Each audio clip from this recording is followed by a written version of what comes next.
ህብረተሰቡ አሁን ኖርማሊ የቅባት አጠቃቀሙ ላይ በጣም በከፍተኛ ደረጃ ጥንቃቄ ማድረግ ይጠበቅበታል።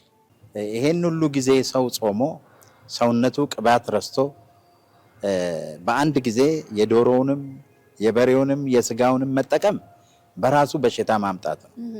ቀስ በቀስ ራሳቸውን እያላመዱ መጠቀም። ለምሳሌ የሚጠቀሙት ነገር ተልባ መጠቀም ይችላሉ። እያንዳንዱ የሚበሉት ምግብ ውስጥ ጥቂት ፌጦ በመጠቀም እንደዚህ አላስፈላጊ ነገር ሰውነት ላይ የሚያመጡ ነገሮችን ኮንትሮል ማድረግ ይቻላል፣ መቋቋም ይቻላል። ቅጠላ ቅጠሎች ከስጋ ጋር ሊሄዱ ይችላሉ። አሁን ጎመን በስጋ የሚባለው አረንጓዴ ተክሎች ውስጥ ያሉት ነገሮች ብዙ ነገር ራሳቸው መከላከል ይችላሉ። በአንድ ድስት ላይ ብዙ ቅቤ ነው የሚጨመረው እና ከላይ ቅቤውን እንዲህ ተንሳፎ ነው የምታየው። እሱ ማለት እኮ በሽታ ማለት ነው። ስለዚህ ቅቤውን በመጠን ማብሰያ ታይም ቴብሉ ራሱ 6 ሰዓት ሙሉ ማብሰል አያስፈልግም።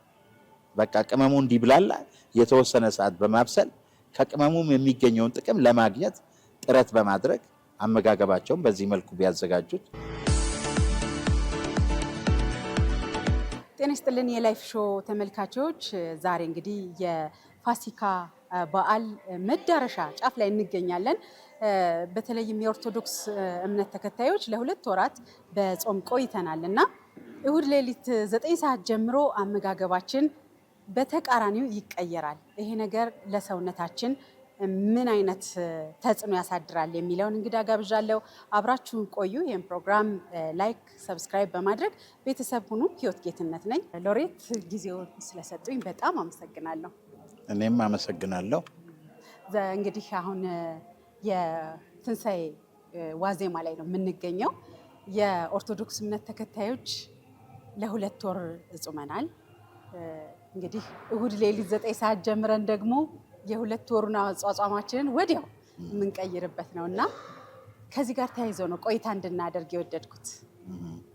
2 ወር እንግዲህ ከእንስሳት ተዋጽኦ ሰውነታችን ታቅቦ ነበር አይደል? እንዴት ነው? ቀስ በቀስ ነው። እኛ ጋር ደግሞ አልተለመደም። እሁድ ጀምሮ ዶሮም በጉም የተገኘው ይበላል እና እዚህ ጋር አያይዘው እስኪ። አሁን እንግዲህ ይሄን ሁሉ ጊዜ ሰው ጾሞ ሰውነቱ ቅባት ረስቶ በአንድ ጊዜ የዶሮውንም የበሬውንም የስጋውንም መጠቀም በራሱ በሽታ ማምጣት ነው። ነገር ግን እነዚህን ነገሮች ሁሉንም መጠቀም በሚቻልበት ሁኔታ ቀስ በቀስ ራሳቸውን እያላመዱ መጠቀም። ለምሳሌ የሚጠቀሙት ነገር ተልባ መጠቀም ይችላሉ። መጀመሪያ ላይ ተልባ መጠቀም ይችላሉ። እያንዳንዱ የሚበሉት ምግብ ውስጥ ጥቂት ፌጦ በመጠቀም እንደዚህ አላስፈላጊ ነገር ሰውነት ላይ የሚያመጡ ነገሮችን ኮንትሮል ማድረግ ይቻላል፣ መቋቋም ይቻላል። ምክንያቱም ፌጦ በመሰረቱ በርካታ ጥቅሞች አሉት። በሳይንሳዊ ጥናት የተጠና ማለት ነው እና በውስጡ ያለው ንጥረ ነገር ብዙ ህመሞችን ማስወገድ ይችላል። ከማስወገድም ባሻገር ደግሞ አሁን እንደዚህ ለረጅም ጊዜ ጾም ላይ ቆይተን ለምሳሌ አሁን ቡና ቅቤ ጨምረንበት ነው የምንጠጣው። አንዳንዴ እዛች ላይ ትንሽዬ ፌጦ እንዲቆንጠር አድርገን እዛ ላይ ጨምረን ብንጠጣ አይረብሸንም ሆዳችን። የመጀመሪያው ቀን እንደተገኘ መብላት አይጠበቅብንም። ጥቂት እንጀራ በፌጦ ፈትፍቶ መብላት፣ ከዛ በኋላ የተወሰነ ቅባት መብላት፣ ደግሞ እንደዚህ ቆይቶ ደግሞ ትንሽ እንደዚህ እያደረጉ በተረጋጋ መንፈስ እንደዛ ቢሉ ከህመም ብዙ ሴቭ ይሆናል ሰው። ያለበለዚያ ህመም ብቻም ሳይሆን ተቅማጥ ሊመጣ ይችላል። ተቅማጥ መጣ ማለት ደግሞ የሰውነትን የክብደት መጠን እና የሰውነት ውስጥ ያለውን ጨው በሙሉ ሉዝ ያደርጋል። ስለዚህ ያ ደግሞ ከባድና ሌላ ችግር ሊያስከትል ይችላል። ከእንደዚህ አይነት ፕሮብሌም ራሳቸውን መጠበቅ ይችላሉ ማለት ነው። የኛ ሀገር በዓል አከባበር ይታወቃል። እዚህ እናትና አባት ጋር ቢበላ እዚህ እህት፣ ወንድም፣ አክስት፣ አጎት እየተባለ ይዞራል። እንደውም አንዳንዴ እኔ ጋር አልመጣችሁም ተብሎም መኮረፍ አለ። በዛ ሁሉ ሂደት ደግሞ ምግቡም መጠጡም ይቀላቀላል። እንዴት ነው መጠንቀቅ ያለብን? ሌላው ቀርቶ ቤት ውስጥ እንኳን በጣም እንደዚህ ተቁላልቶ ሲበላ የተቁላላ ነው ያው ዶሮ ወጥ እንደሚታወቀውና የራሱ የሆነ ተጽዕኖ አለውና እሱ ላይ ቢያንስልኝ። አንዱና ትልቁ ችግር ምንድን ነው? የዶሮ ወጥ ኳሊቲው ማለት የሚለካው ኳሊቲው ማለት ኳሊቲው የሚሰራው በሰራችው ሴት ሙያ ነው የሚለካው። ያው ድብና አርጋ አቁላልታ ማለት ነው። ግን ይሄንን ድብና አርጎ ማቁላላት ደግሞ የራሱ የሆነ ጉዳት አለው። ኖርማሊ ስታስቢው በጣም ብዙ ቅመማ ቅመሞች ዶሮ ወጥ ውስጥ ይገባል። በተፈጥሮ ቅመማ ቅመሞች ማለት በውስጣቸው ዘይት አላቸው። ሁለት አይነት ዘይት ነው ያለው። አንደኛው የሚተን ዘይት አለ፣ ቮላታይል ኦይል። ሁለተኛው የማይተን ዘይት ነን ቮላታይል ኦይል። አሁን ገበያ ላይ የምናገኛቸው ዘይቶች ከአመራረታቸው በውስጣቸው ተናኝ ዘይት ሊኖር ይችላል። ከአመራረታቸው በውስጣቸው ተናኝ ዘይት ላይኖር ይችላል። ለምሳሌ በዲስቲሌሽን ፕሮሰስ ዘይት የሚመረት ከሆነ ተናኝ ዘይቱ ይጠፋል እና ነን ቮላታይል ኦይሉ ብቻ ነው ተጨምቆ የሚወጣው። በፕሬስ ማሽን ከሆነ ደግሞ ሁለቱም ዘይቶች እዚሁ ይገኛሉ። የሚተነውም የማይተነውም ሁለቱም ዘይት ሆነው ይቀመጣሉ። ግን በዲስቲሌሽን ፕሮሰስ ከሆነ በቴምፕሬቸር ዲፍረንስ ምክንያት እንደ ቤንዚን ይተንና ይጠፋል። ያ የሚተነው ዘይት ደግሞ ለጤና በጣም የሚጠቅም ሜዲሲናል ፓርት ነው። አሁን ኢትዮጵያ ውስጥ ብታይ የዘይት መጭመቂያዎች በዲስቲሌሽን አይደለም፣ ሄቪ ኢንዱስትሪ ነው ዲስቲሌሽን ፕሮሰስ የሚጠቀሙት። ግን አገራችን ውስጥ በየቤቱ ዘይት የሚጨመቀው በፕሬስ ማሽን ነው፣ በመጭመቅ እንዴት ነው? በውሃም የሚጨመቅበት ሁኔታ አለ። ኮልድ ፕሬስ ሲስተም የሚባል ማለት ነው።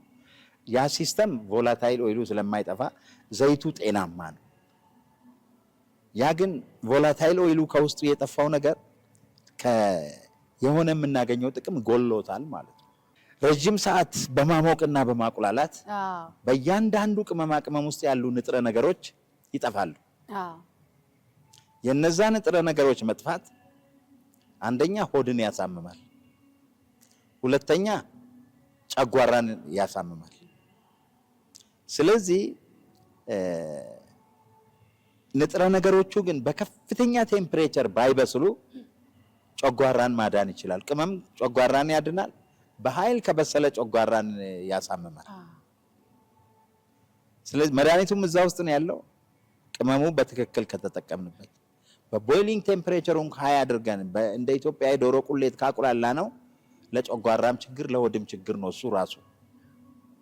ስለዚህ በጣም የተቁላላ ምግብ መጠቀም አስፈላጊ አይሆንም እና ስለዚህ ዶሮ ወጥ ሲቀላቀል ደግሞ ወይም እንግዲህ ዶሮ እንዲያርገን ሰርተን ቤታችን ዶሮ አትሊስት ስጋው እንዲበስል ለብቻ ማብሰል ነው።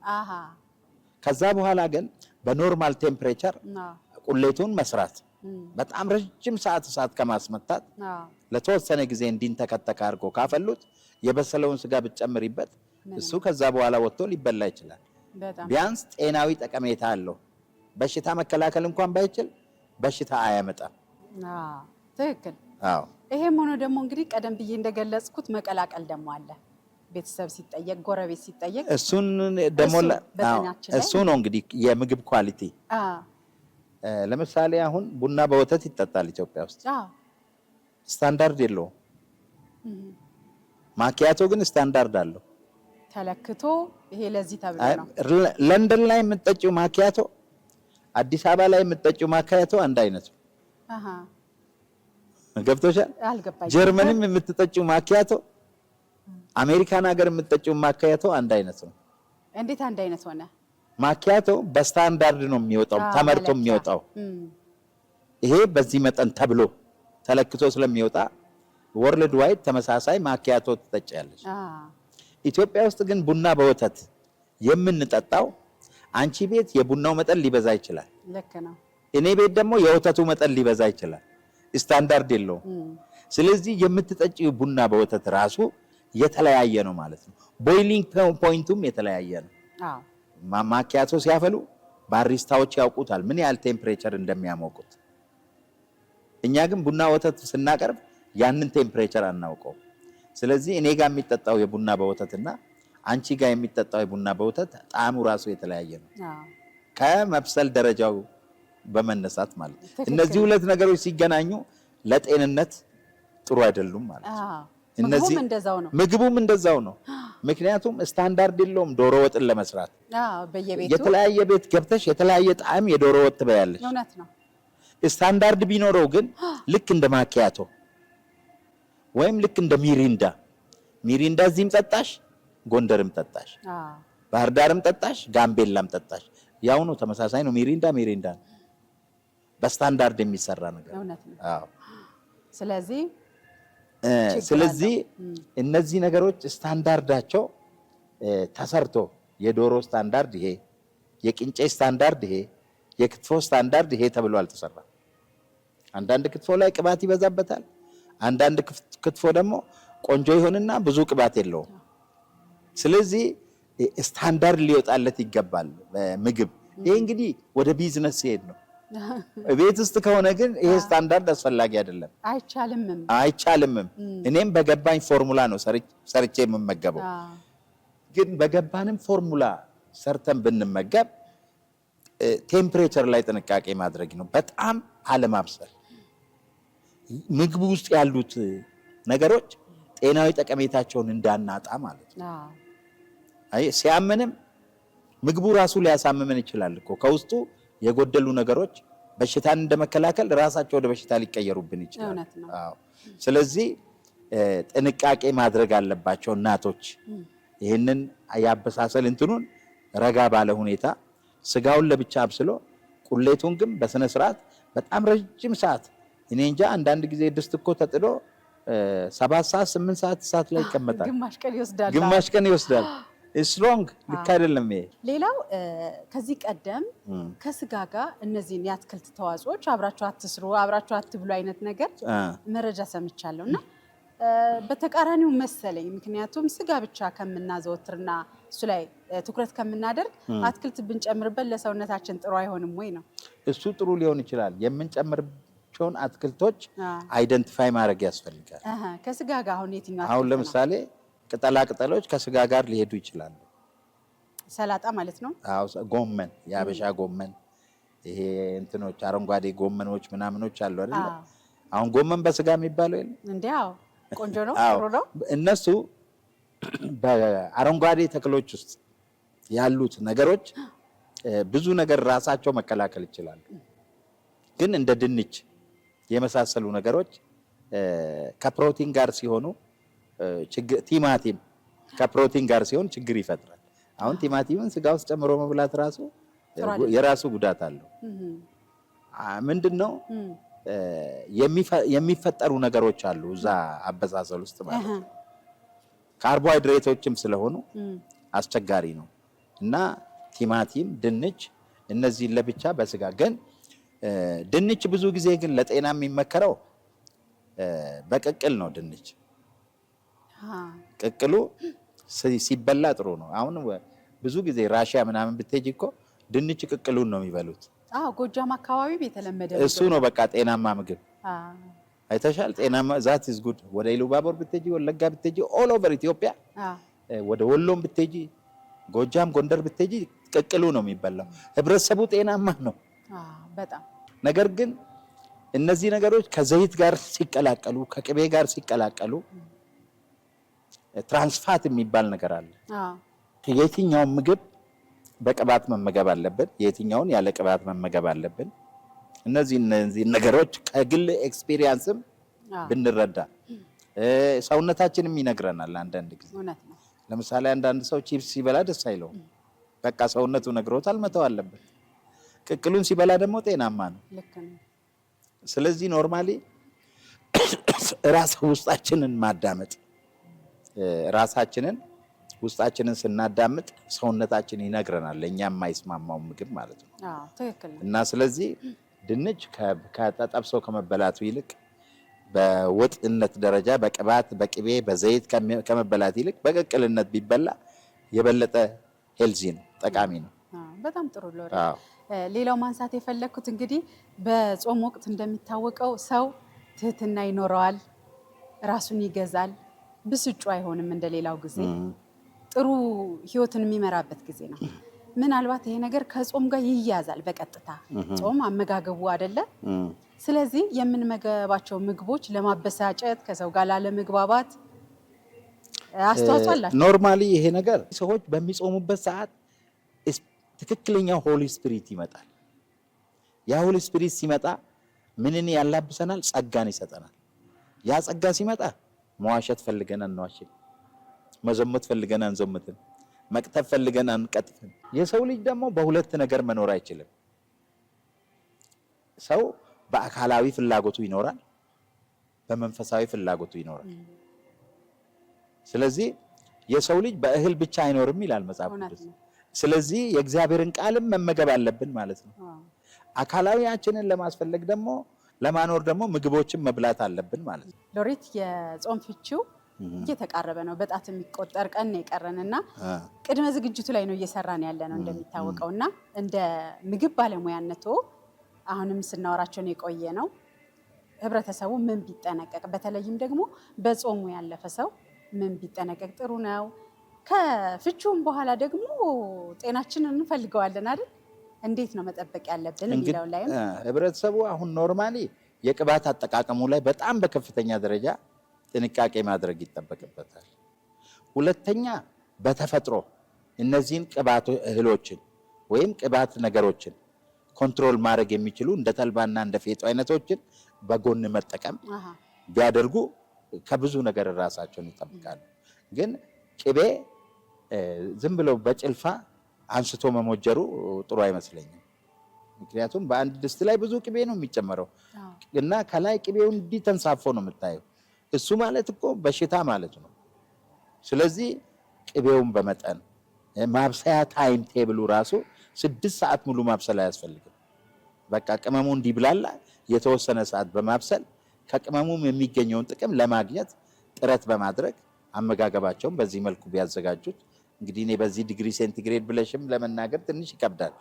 በሪዝን ህብረተሰቡ በቴምፕሬቸር አይደለም የሚጠቀመው። ቴምፕሬቸር አሁን እኛ ስንጠቀም ላቦራቶሪ ውስጥ ነው። በቤታችን ውስጥ ግን ዝም ብለን ነው የምናበስለው። የተማረውም ሰው አይጠቀምም። እውነቱን ለመናገር ከሆነ ለምሳሌ እኔ ላቦራቶሪ ውስጥ ስሰራ እኮ አንድ ነገር ቦይል ሳደርግ ቴርሞሜትር ላዩ ላይ አድርጌ ቴምፕሬቸሩን እያየሁ ነው የማሞቀው።